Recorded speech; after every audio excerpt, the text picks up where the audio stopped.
Hey everybody, and welcome to the first and hopefully not last Waveformless video tutorial. I'm very new to this and still trying to get a feel for the ropes here, so if I screw up badly, please be gentle.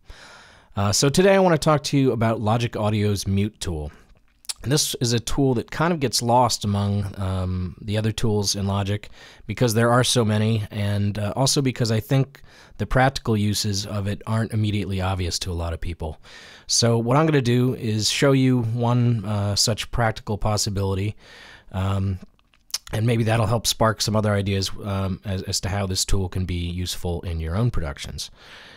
So what we're going to use it for today is to take a bass line, and instead of having that bass line played all on a single instrument, we're going to have the individual notes in the bass line played by a variety of instruments. This will add a little bit more interest and make it sound a lot more complex than it really is. This example I'm going to show you is very simple, but you can kind of extrapolate from here what the possibilities are. So this is something you hear in dance music these days a bit, and the mute tool makes it really easy. So let's get started. I already have a bass line programmed here. This is just an SH-101 sample played on EXS, which is the built-in sampler in Logic. So let's have a listen to that. Okay, fine. Nothing spectacular, but we're going to jazz it up a bit. The first thing that we need to do is to create additional instrument tracks. And so you don't have to watch me do that. I've already done that ahead of time. So on this track, we've got the SH-101 sound I just played. On this one, we have a sample from the Oberheim Matrix 6. On this one, we have a sample of a hard sync sound from the Pro 1. On this one, we have kind of a plucked square wave sound, also from the SH-101. And finally, this last one is kind of a nasty FM'd electro lead sound. Nice and buzzy. So the first step after you've done that is to copy the MIDI from your bass line. And the easiest way to do that is to Option-click drag. And what that does is simply lets you, it copies the file, the region in question at the same time you're moving it, so you can drop it right into place as you're copying it. Really nice time saver. So let's get to using the mute tool itself. Double click on your MIDI region here to open up the piano roll editor. The mute tool you'll find over here. Make sure you're using the toolbox that is actually part of the piano roll editor and not the one on the arrange page. So you'll probably have the pointer selected. Just select your mute tool and you're good to go. And what you do is you simply click on notes that you want to mute,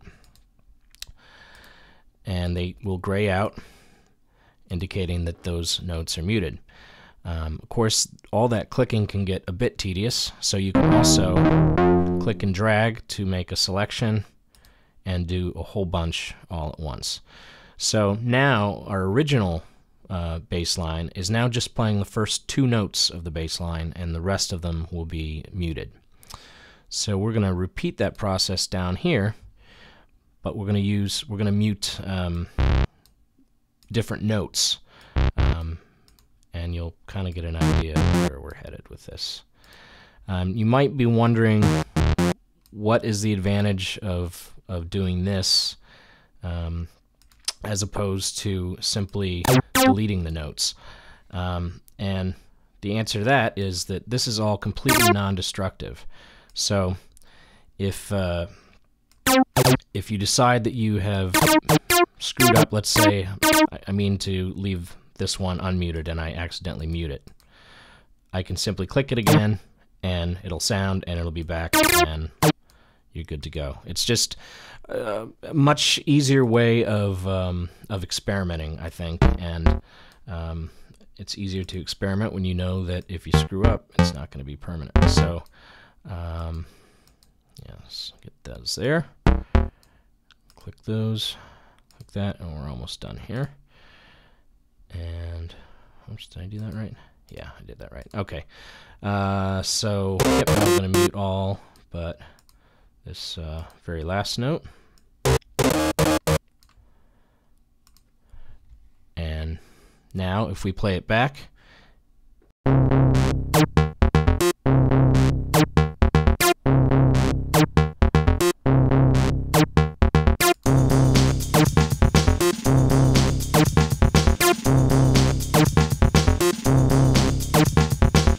so much more interesting than our original bass line. Obviously, you can experiment. Once you get all your notes muted, you can experiment with using different sounds. And it's just the mute tool, because it's non-destructive, just opens up doors of experimenting without needing to go back and redoing your work in case you screw up. So that's just one possible use for the mute tool, and I hope that gives you some ideas that you can use in your new productions, or in your own productions, sorry. And yeah, we'll see you next time.